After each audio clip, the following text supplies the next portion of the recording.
Mes parents ont annoncé publiquement qu'ils allaient emménager chez moi, en vendant leur maison pour financer le mariage somptueux de ma sœur. Tu nous hébergeras, n'est-ce pas? Ils ont souri. Bien sûr. Ils n'avaient aucune idée que je le savais quand ils sont arrivés avec leurs affaires. Eh bien, commençons. Je m'appelle Lydia et j'ai 33 ans. Je travaille comme analyste en investissement et j'ai plutôt bien réussi. Après des années d'économie et de travail acharné, j'ai enfin acheté ma propre maison. Rien d'extravagant, mais elle était parfaite pour moi. Elle avait tout ce que je voulais, surtout ce super bureau où je pouvais travailler depuis chez moi. La maison n'avait besoin d'aucune réparation ou modification, ce qui était génial parce que je pouvais emménager tout de suite et commencer à en profiter. J'ai décidé d'organiser une pendaison de crémaillère immédiatement. J'ai invité tous mes amis, certains parents, et bien sûr, ma famille. Mes parents, ma sœur cadette et son fiancé étaient tous censés venir. La fête se passait super bien. Mes amis s'amusaient. Tout le monde mangeait et buvait et les gens complimentaient la maison. Je me sentais vraiment fière de faire visiter à tout le monde, surtout mon bureau à domicile. J'avais travaillé si dur pour en arriver là dans ma vie et c'était incroyable d'avoir enfin mon propre espace. Puis ma famille est arrivée. Ils étaient les derniers, ce qui était typique. Mes parents sont entrés et ont immédiatement commencé à regarder autour d'eux avec ces expressions bizarres sur le visage. Pas heureuse, pas impressionnée, juste sceptique comme s'ils essayaient de trouver des défauts à tout.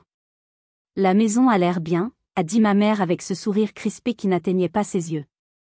Mon père a juste hoché la tête, sans dire grand-chose. Je connaissais ce ton. C'était le même qu'ils utilisaient quand ils voulaient me critiquer, mais essayaient d'être polis devant les autres. Je l'avais entendu toute ma vie, alors je l'ai juste ignoré et j'ai continué à faire visiter aux gens. Ma sœur était silencieuse aussi, ce qui était inhabituel pour elle. Elle est normalement plutôt bavarde, mais elle semblait distraite. Son fiancé, par contre, c'était une autre histoire. Ce type vient d'une famille riche, et il ne laisse jamais personne l'oublier. Il a commencé à faire des commentaires sur ma maison, disant des trucs comme comment le salon dans la maison de ses parents était plus grand que toutes mes pièces combinées, et comment son appartement avait plus de fenêtres rien que dans le salon que toute ma maison. Je lui ai souri gentiment, même si j'avais envie de lui verser du champagne sur la tête. C'est intéressant, ai-je dit. La différence, c'est que j'ai acheté cette maison avec mon propre argent. Tes parents t'ont acheté ton appartement. Son visage est devenu rouge vif. Il est parti immédiatement. Ma sœur a couru après lui et ma mère m'a sifflé que je ne pouvais pas contrôler mon terrible tempérament. Mes parents ont suivi ma sœur dehors. J'ai juste haussé les épaules et dit à tout le monde de continuer à fêter. La fête est en fait devenue meilleure après leur départ. 2 mois ont passé et je n'ai pas eu un mot d'eux. J'étais honnêtement heureuse de ça. Ils m'appelaient tout le temps pour emprunter de l'argent qu'ils ne remboursaient jamais. Sans tout ce stress, je dormais mieux et j'avais plus d'argent sur mon compte en banque. Puis soudain, ma mère m'a appelée. Elle avait l'air différente, presque douce. Lydia, chérie, j'aimerais t'inviter à un dîner de famille. Elle a dit, peux-tu venir ce week-end? J'étais surprise mais j'ai dit oui. Peut-être qu'il voulait s'excuser pour le désastre de la pendaison de crémaillère. Quand je suis arrivée à la maison de mes parents, ma sœur était déjà là. Elle était seule, pas de fiancé en vue. Nous nous sommes assis à table immédiatement, et ma mère m'a regardée avec cette expression douce. Lydia, nous avons une demande pour toi, a-t-elle dit de sa voix douce. Le truc, c'est que la famille du fiancé de ta sœur est très riche, et ils ne veulent pas perdre la face. Nous avons besoin de 250 000 $ pour le mariage et le marié ajoutera 250 000 $ de plus. Je les ai fixés. Êtes-vous sérieux? Nous t'avons invité ici parce que nous savons que tu as de grosses économies. Ma mère a continué. Tu nous as parlé de ton compte quand tu parlais d'acheter la maison. Ma sœur s'est penchée en avant. Lydia, j'ai besoin que tu me donnes 250 000 $ pour que je puisse avoir un mariage magnifique.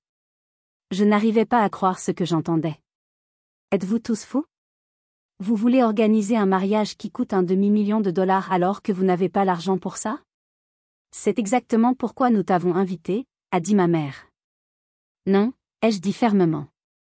Je ne vous donnerai pas autant d'argent. Je suis complètement contre dépenser de l'argent pour des mariages chers. Ma sœur a immédiatement commencé à pleurer.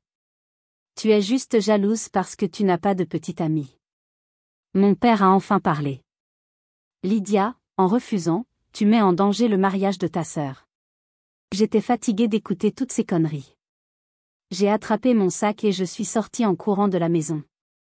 Je suis montée en voiture et je suis rentrée chez moi, les mains tremblantes de colère. 250 000 $. Ils pensaient vraiment que j'allais juste donner ce genre d'argent pour un mariage. Ils étaient complètement fous. La semaine suivante, mon téléphone n'arrêtait pas de sonner. Appels, textos, messages vocaux. Parfois ils suppliaient. Parfois ils exigeaient que je change d'avis. Ma sœur m'envoyait des messages vocaux en pleurant sur comment je ruinais sa vie. Mes parents envoyaient des textos sur la loyauté familiale et comment ils étaient déçus de moi. J'ai ignoré tout ça. Une semaine plus tard, ma sœur est venue chez moi. Elle a cogné à la porte et exigé que je la laisse entrer pour une conversation. Je savais exactement ce qui allait arriver. Plus de supplications et de larmes. Je n'ai pas ouvert la porte, alors elle s'est assise sur mon perron toute la journée en disant à chaque voisin qui passait à quel point j'étais cruelle. Elle a fait toute une scène, mais je n'ai toujours pas ouvert la porte. Finalement, elle a abandonné et est partie. Je pensais que le pire était passé. Mes parents et ma sœur avaient enfin arrêté d'appeler et d'envoyer des textos après tout ce drame sur le perron. Un mois avait passé sans aucun contact d'eux, et je commençais à me détendre. Peut-être qu'ils avaient enfin accepté que je n'allais pas financer leur mariage cher fou. Peut-être qu'ils avaient décidé de réduire les choses et d'avoir quelque chose de plus raisonnable. J'étais en train de travailler depuis chez moi un mardi après-midi quand mon téléphone a sonné. J'ai presque pas répondu parce que je m'étais habituée à la paix et au calme, mais quand j'ai vu l'identifiant de l'appelant, j'ai répondu immédiatement. Tante Marlène, ai-je dit surprise. Tante Marlène est la sœur de mon père, et elle a toujours été ma parente préférée. Elle est la seule dans la famille qui ne me demande jamais d'argent ou ne me traite pas comme un distributeur automatique ambulant. Elle est aussi la seule qui m'a vraiment comprise. Salut, Lydia, a-t-elle dit, mais sa voix avait l'air bizarre. Tendue. J'ai besoin de te parler de quelque chose d'important. Mon estomac s'est noué. Qu'est-ce qui ne va pas? J'étais chez tes parents hier, a-t-elle dit. Je suis passée pour déposer des choses que ton oncle voulait donner à ton père. Il ne savait pas que je venais, alors je suis entrée avec la clé de secours comme je le fais toujours. J'ai attendu qu'elle continue, mais elle semblait lutter pour dire ce qu'elle avait à dire. Lydia, je l'ai entendu parler à ta sœur. Ils étaient dans la cuisine et j'étais dans le couloir. Ils ne savaient pas que j'étais là. De quoi parlaient-ils? Ils ont dit qu'ils allaient vendre la maison dans 2 mois. Ils vont dépenser l'argent pour le mariage et ensuite te dire qu'ils ont besoin d'un endroit pour rester temporairement. Mais Lydia, ils ne parlaient pas de ça comme temporaire. Ils ont dit que tu n'oserais pas les mettre dehors malgré ton code caractère terrible. J'étais sans voix. Il y a plus. Tante Marlène a continué. Il prévoit d'annoncer ça publiquement à la fête d'anniversaire de ta mère le mois prochain. Ils se disent que s'ils le disent à tout le monde devant une grande foule, tu ne pourras pas refuser sans avoir l'air d'une fille horrible, ils vont te tendre une embuscade. Je suis restée assise là avec le téléphone, essayant de digérer ce qu'elle venait de me dire. C'est exactement ce qu'il prévoit. Tante Marlène a dit, il continuait à parler de comment tu serais piégée, comment tu ne pourrais pas dire non devant tous ces gens. Ils avaient l'air vraiment contents d'eux. Je me sentais malade. Mes propres parents complotaient contre moi, prévoyant de me manipuler devant tout le monde que je connaissais. Ils allaient vendre leur maison, dépenser des centaines de milliers de dollars en une journée, et ensuite me forcer à m'occuper d'eux. Lydia, ça va? Tante Marlène a demandé. Je ne sais pas, ai-je dit honnêtement. Je n'arrive pas à croire qu'il me ferait ça. Je suis désolée d'avoir dû te le dire, mais je pensais que tu devais savoir ce qu'il prévoit. Tu mérites d'être préparée. Merci, ai-je dit. J'apprécie vraiment que tu m'aies prévenu. Après avoir raccroché, je suis restée assise dans mon bureau à fixer le mur. Mes parents ne me demandaient plus juste de l'aide pour le mariage. Ils prévoyaient de détruire leur propre sécurité financière et ensuite en faire mon problème. Ils allaient être sans abri par choix. Et ils s'attendaient à ce que je répare ça. Plus j'y pensais, plus je me mettais en colère. Ils allaient vendre leur maison, dépenser des centaines de milliers de dollars en une journée, et ensuite emménager chez moi de façon permanente. Ils ne contribueraient probablement jamais aux factures ou aux courses. Ils me traiteraient probablement comme une servante à domicile dans ma propre maison. Et le pire, ils prévoyaient de me manipuler pour que j'accepte en le faisant devant une foule. Ils savaient que je serais trop embarrassée pour refuser en public, alors ils allaient utiliser ça contre moi. J'ai pensé à toutes les fois où ils m'avaient demandé de l'argent au fil des ans. Toutes les urgences qui n'étaient jamais vraiment des urgences. Toutes les fois où ils m'avaient culpabilisée pour les aider quand ils s'étaient mis dans des problèmes financiers. C'était juste la version ultime de ce même schéma. J'ai réalisé que j'avais un choix à faire. Je pouvais les laisser me piéger à la fête d'anniversaire et finir coincé avec eux pour toujours, ou je pouvais faire quelque chose maintenant. J'ai pris mon téléphone et appelé mon ami agent immobilier, Calvin. Il m'avait aidé à acheter ma maison, et il était bon dans son boulot. Calvin, c'est Lydia, ai-je dit quand il a répondu. Salut Lydia, comment va la maison? Toujours amoureuse. En fait, c'est pour ça que j'appelle. J'ai besoin de la vendre. Il y a eu une pause. La vendre? Mais tu viens de l'acheter. Il y a quelque chose qui ne va pas avec? Non. La maison est parfaite. C'est une situation familiale. J'ai besoin de vendre le plus vite possible et de trouver un autre endroit où vivre. Peux-tu m'aider? Eh bien, tu as de la chance en fait. J'ai des clients qui cherchent exactement ton type de maison dans ce quartier. Et j'ai aussi d'autres clients qui vendent une maison qui pourrait être parfaite pour toi. Si tu es vraiment sérieuse, on pourrait probablement faire ça en quelques mois. Je suis complètement sérieuse. Et Calvin, la nouvelle maison doit être de l'autre côté de la ville, le plus loin possible de mon quartier actuel. D'accord, a-t-il dit, et je pouvais entendre la curiosité dans sa voix, mais il n'a pas posé de questions. Je peux te montrer l'autre maison demain si tu veux. Oui, définitivement. Le plus tôt sera le mieux. Après avoir raccroché, je me suis adossée dans ma chaise et j'ai pris une profonde inspiration. J'allais vraiment faire ça. J'allais vendre ma maison et déménager quelque part où mes parents ne pourraient pas me trouver. Ça faisait peur, mais aussi excitant.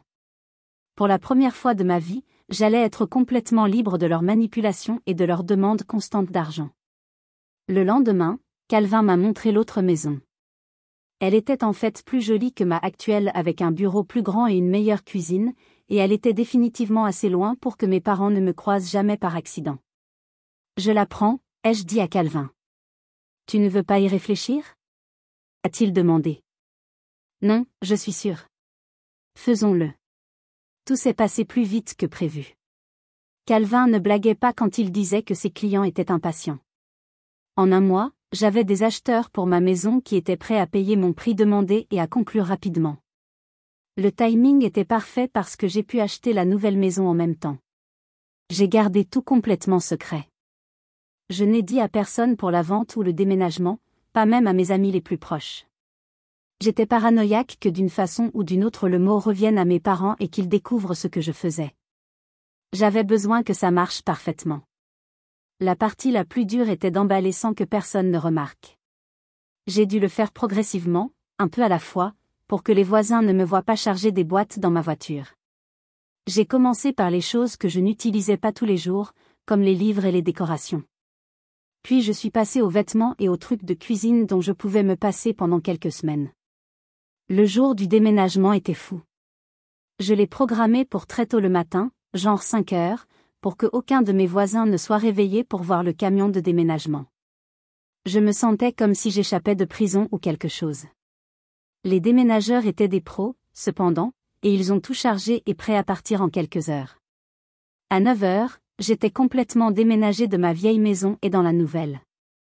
Les nouveaux propriétaires étaient programmés pour avoir les clés cet après-midi-là, donc le timing a fonctionné parfaitement. J'ai passé le reste de la journée à déballer et à installer mon nouveau bureau à domicile.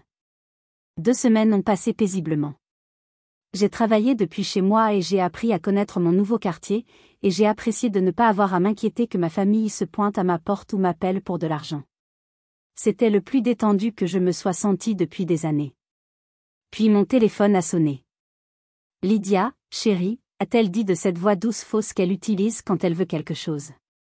Je voulais t'appeler pour t'inviter personnellement à ma fête d'anniversaire. Ça va être une grande célébration, et je veux vraiment que tu sois là. Bien sûr, je serai là, maman, ai-je dit, en essayant d'avoir l'air normal. Quand est-ce?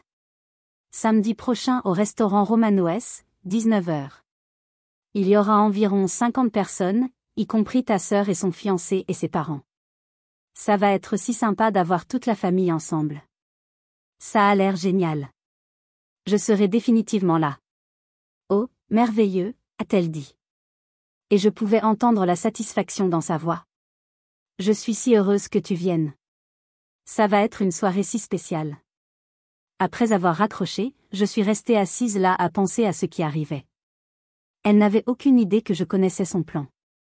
Elle pensait qu'elle allait me surprendre avec l'annonce de la vente de la maison et d'emménager chez moi. Elle pensait qu'elle allait me piéger devant tous ces gens. Mais j'étais prête pour elle. La nuit de la fête, je me suis habillée et je suis allée en voiture à Romanoès. Le restaurant était bondé. Maman avait invité tout le monde qu'elle connaissait, parents, voisins, amis du travail, gens de l'église. Ma sœur était là avec son fiancé et ses parents étaient là aussi, ayant l'air tout chic et cher. Tante Marlène était là aussi. Et quand nos yeux se sont croisés, elle m'a fait un petit signe de tête. Je me suis assise à la table familiale et j'ai fait la conversation avec tout le monde. Mes parents étaient de super humeur, riant et blaguant avec les invités.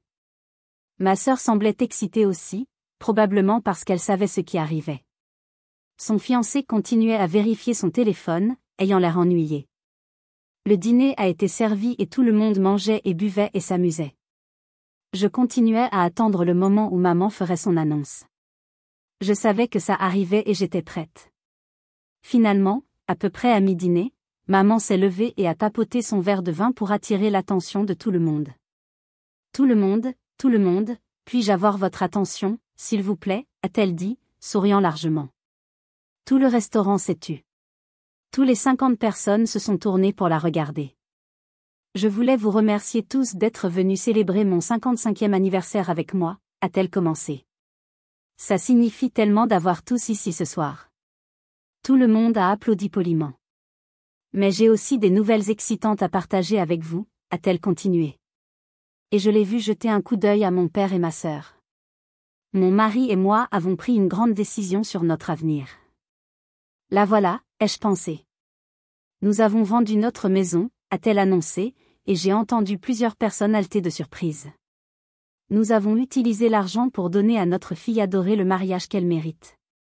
Elle a fait un geste vers ma sœur, qui a immédiatement commencé à pleurer des larmes heureuses. Tout le monde a commencé à applaudir et à acclamer. Le fiancé de ma sœur a souri pour la première fois de la soirée. Mais maman a continué, levant la main pour calmer tout le monde.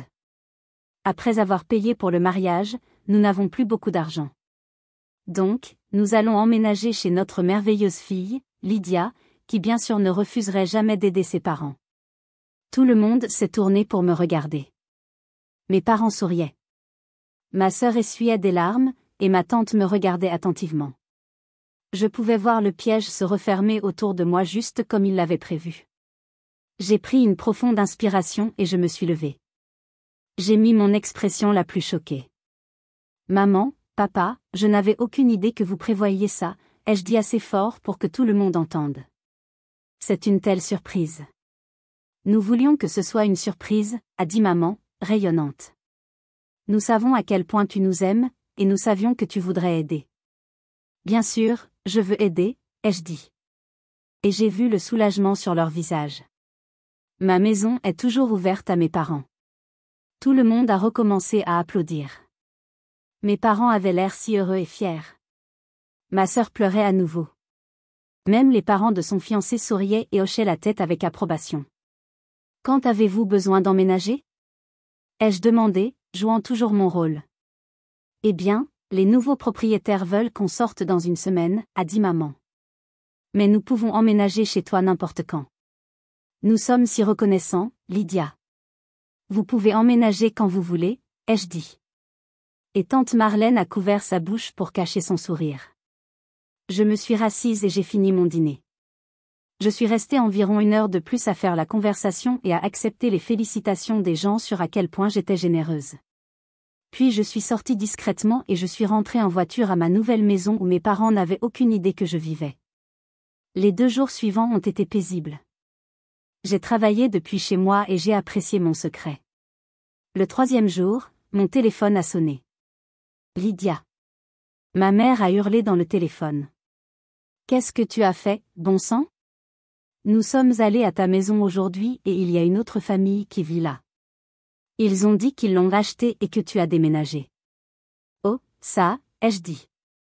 Oui, j'ai vendu la maison et déménagé. Tu nous as piégés, a-t-elle hurlé. Tu nous as fait passer pour des idiots. En fait, maman, vous avez décidé de me piéger en annonçant votre plan devant tout le monde. J'ai juste répondu de la même façon. Donc, je suppose qu'on est quitte. Où es-tu? A-t-elle exigé. Nous sommes debout ici avec toutes nos affaires et les gens nous regardent. Je ne te dis pas où je vis, ai-je dit. Vous pouvez aller vivre avec votre autre fille. Lydia, tu ne peux pas nous faire ça. Je l'ai déjà fait. Au revoir, maman. J'ai raccroché et immédiatement bloqué tous leurs numéros. Ils ont essayé d'appeler depuis d'autres téléphones, mais j'ai juste raccroché quand j'ai entendu leur voix. Ils ont envoyé des textos depuis d'autres numéros, mais je les ai bloqués aussi. 2 semaines ont passé dans un silence complet. J'étais en train de travailler paisiblement depuis mon bureau à domicile quand mon téléphone a sonné. C'était tante Marlène. Lydia, je pensais que tu voudrais savoir ce qui s'est passé après que tu les as laissés à ta vieille maison, a-t-elle dit. J'écoute, ai-je dit, en m'installant dans ma chaise. Eh bien, tes parents sont arrivés à l'appartement de ta sœur avec toutes leurs affaires. Ils s'attendaient à ce qu'elle les laisse emménager temporairement jusqu'à ce qu'ils trouvent quoi faire. Son fiancé a refusé de les laisser entrer. Il a dit que ce n'était pas son problème qu'ils aient vendu leur maison et dépensé l'argent. Il a ri quand ils lui ont rappelé qu'ils avaient payé pour son mariage. Il a dit que l'argent était déjà sur son compte et qu'il avait déjà payé pour la salle de mariage, les fleurs, la nourriture, tout. Je n'étais pas surprise. Les riches ne deviennent pas riches en étant généreux avec l'argent des autres. Qu'a fait ma sœur? C'est la pire partie. Tante Marlène a dit qu'elle a pris son parti. Elle a dit à tes parents qu'ils devaient partir parce qu'ils l'embarrassaient devant ses futurs beaux-parents. Donc, elle les a jetés dehors aussi complètement. Waouh, ai-je chuchoté. Tes parents ont dû trouver un appartement en location avec le peu d'argent qu'ils avaient de la vente de la maison. Ils vivent dans un petit endroit de l'autre côté de la ville maintenant. Je me sentais un mélange bizarre de satisfaction et de tristesse. J'étais contente qu'ils affrontent enfin les conséquences de leurs actions, mais c'était toujours dur d'entendre que ma propre famille s'était effondrée comme ça. Il y a plus. Tante Marlène a continué, ils étaient si en colère de tout qu'ils ont refusé d'aller au mariage de ta sœur. Ils ont dit qu'ils avaient 2 traîtres dans la famille maintenant, toi et elle. Peux-tu croire ça? En fait, je pouvais le croire. Mes parents avaient toujours été dramatiques et c'était exactement le genre de choses qu'ils font. Ils préfèrent faire un point que ravaler leur fierté et se montrer pour leur fille. Après avoir raccroché, je suis restée assise là à penser à tout ce qui s'était passé. Mes parents avaient manipulé et comploté pour obtenir ce qu'ils voulaient, mais ça avait complètement raté. Ils avaient perdu leur maison, leur sécurité financière, et leurs 2 filles. Ma sœur avait eu son mariage cher, mais elle avait perdu le soutien de ses parents et détruit sa relation avec eux et moi. J'étais en train de vivre ma vie tranquillement dans ma nouvelle maison, travaillant depuis chez moi, et appréciant la paix et le calme. 3 mois plus tard, j'étais en train de scroller sur les réseaux sociaux quand j'ai vu des photos du mariage de ma sœur. Elle avait posté des dizaines de photos montrant le lieu fancy, les fleurs chères, la robe de designer, tout. Ça avait l'air de quelque chose sorti d'un magazine. Mais ce qui m'a le plus frappé, c'était ce qui manquait dans les photos. Pas de photos avec nos parents. Pas de photos de famille du côté de la mariée. Juste des photos avec son nouveau mari et sa famille et quelques amis. J'ai fixé une photo où ma sœur coupait le gâteau. Elle avait l'air belle et heureuse, mais il y avait quelque chose de vide là-dedans. Elle avait eu tout ce qu'elle disait vouloir, mais elle avait perdu sa famille pour l'obtenir. Quelques semaines plus tard, tante Marlène m'a appelé à nouveau. « Je suis tombée sur tes parents à l'épicerie », a-t-elle dit. « Ils ont l'air terribles. Ils vivent toujours dans ce petit appartement en location et ils luttent pour payer le loyer. Est-ce qu'ils travaillent ? Ton père essaie de trouver du travail à temps partiel, mais il approche de l'âge de la retraite, donc c'est dur. Ta mère raconte à tout le monde qui veut l'entendre à quel point ses filles sont horribles. Qu'est-ce qu'elle dit ? Oh, le truc habituel. À quel point vous êtes ingrates toutes les deux. Comment elle a sacrifié tout pour ses enfants. Comment vous êtes toutes les deux égoïstes et cruelles. Elle joue vraiment la carte de la victime à fond. Je n'étais pas surprise. Mes parents n'avaient jamais été bons pour prendre la responsabilité de leurs propres actions. C'était toujours la faute de quelqu'un d'autre quand les choses tournaient mal. Est-ce qu'ils demandent après moi ? Ils disent qu'ils veulent savoir où tu vis, mais je leur ai dit que je ne sais pas. Ils ont demandé si je pouvais avoir ta nouvelle adresse, mais j'ai dit que je ne le ferais pas même si je l'avais. Merci, tante Marlène. J'apprécie que tu respectes ma vie privée. Bien sûr, tu as fait ce que tu devais faire pour te protéger. Je ne te blâme pas du tout. Après avoir raccroché, j'ai réalisé que je ne me sentais pas coupable de tout ça. Mes parents avaient fait leur choix, et maintenant ils vivaient avec les conséquences. Ils avaient essayé de me manipuler et quand ça n'a pas marché, ils ont détruit leur propre vie en essayant d'obtenir ce qu'ils voulaient. J'ai pensé à ma sœur aussi. Elle avait eu son mariage fancy, mais à quel prix ? Elle avait perdu le soutien de ses parents. Elle avait endommagé sa relation avec moi, et elle avait épousé quelqu'un qui clairement ne se souciait pas de sa famille. Je me demandais si elle regrettait un jour d'avoir choisi son fiancé plutôt que ses parents quand ils se sont pointés à sa porte sans nulle part où aller. Maintenant je vis ma vie tranquillement. Je travaille depuis chez moi. J'ai des amis. Je fais des choses que j'aime. Je ne communique plus avec mes parents ou ma sœur. Je n'ai dit mon adresse à personne encore parce que j'ai toujours peur qu'ils essaient de se pointer et d'exiger que je m'occupe d'eux. Parfois je me demande si je devrais me sentir mal pour comment tout s'est terminé. Mes parents luttent financièrement, vivant dans un petit appartement et ils vieillissent. Ma sœur les a coupés complètement et ils n'ont personne pour les aider. Mais ensuite je me souviens de toutes les années de manipulation. Toutes les fois où ils m'ont culpabilisé pour leur donner de l'argent. Toutes les fois où ils m'ont traité comme leur distributeur automatique personnel. Je me souviens de la pendaison de crémaillère où ils ont laissé le fiancé de ma sœur m'insulter dans ma propre maison. Je me souviens d'eux complotant pour me piéger à la fête d'anniversaire et me forcer à les soutenir pour toujours. Ils ont fait leur choix. Ils ont choisi de vendre leur maison pour payer un mariage cher. Ils ont choisi d'essayer de me manipuler au lieu de demander de l'aide honnêtement.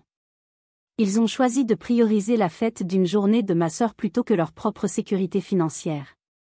Et j'ai fait mon choix aussi. J'ai choisi de me protéger et mon avenir financier. J'ai choisi d'échapper à leur manipulation et de vivre ma propre vie. Je ne le regrette pas. Je suis plus heureuse maintenant que je ne l'ai été depuis des années. Je dors mieux. Je travaille mieux et je n'ai pas à m'inquiéter que mon téléphone sonne avec une autre crise que je suis censée résoudre. J'ai la paix et honnêtement ça vaut plus que n'importe quel mariage ou obligation familiale qu'ils ont jamais essayé de me piéger dedans.